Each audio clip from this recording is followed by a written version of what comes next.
for classroom or seminar presentation. Lecture, Magnetism in Nanostructures and Thin Films. Course, Electronic and Magnetic Materials. Slide 1, title slide. Good morning, everyone. Welcome to Lecture 8 of our Electronic and Magnetic Materials series.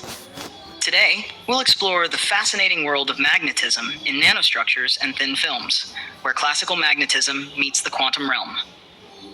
This lecture will focus on quantum effects, spin interactions, and their revolutionary applications in modern devices. Slide 2, Introduction to Nanoscale Magnetism. At the nanoscale, things behave differently. When we shrink magnetic materials down to the nanometer range, we enter the regime of quantum confinement. That means the electron's wave function becomes spatially restricted, altering the magnetic behavior. One of the key effects here is the change in surface-to-volume ratio. Since surface atoms are no longer negligible, they significantly affect the magnetic properties. Spins at the surface interact differently due to reduced symmetry and coordination.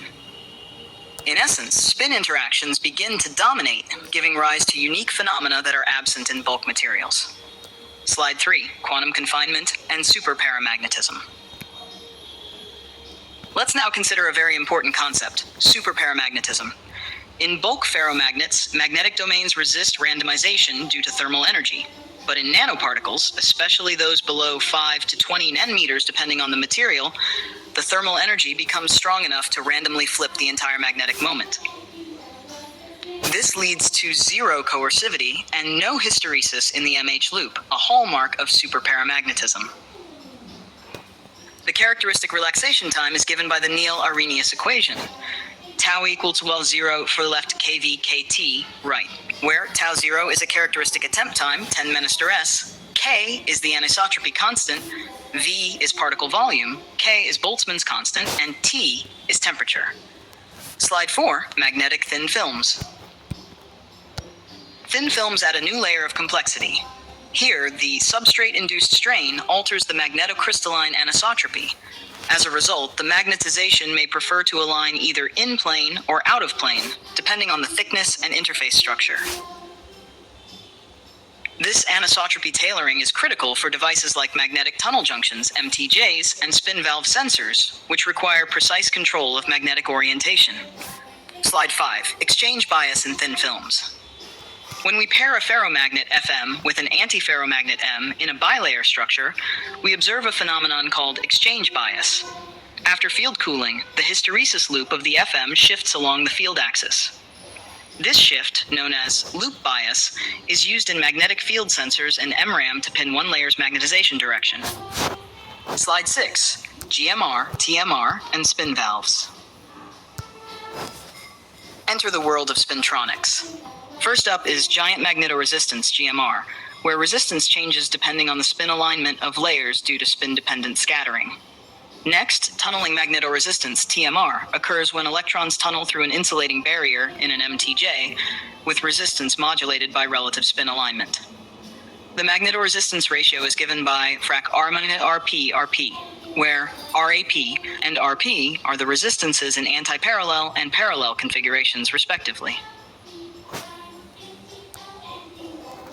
These effects are the backbone of modern hard drives, magnetic sensors, and non-volatile memory.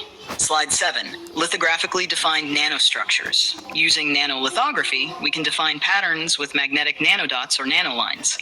These structures are essential for bit-patterned media, a promising approach for ultra-high-density data storage. By precisely controlling the shape and spacing, we tailor magnetic properties like coercivity, anisotropy, and thermal stability. Slide 8, Current Research Frontiers. Let's now turn to what's hot in current research. 1. Skarmians. These are swirling, topologically protected spin textures that can act as magnetic bits for ultra-low power memory. 2. 2D magnetic materials, like CRI3 and Fe3KT2, which exhibit magnetism in a single atomic layer. 3. Ultra-fast demagnetization, using femtosecond laser pulses to switch magnetization in picoseconds, ideal for future ultra-fast memory. Slide 9, where nanomagnetism matters. So where does all of this matter? Everywhere. In spintronic devices for faster, energy-efficient electronics. In biomedicine, for applications like magnetic hyperthermia in cancer therapy and enhanced MRI contrast. In quantum computing, where spin states serve as qubits. In advanced sensors, logic devices, and more. Nanomagnetism isn't just physics, it's a gateway to next-gen technologies that shape our everyday lives. Summary. To recap, nanostructured magnetic materials show unique behaviors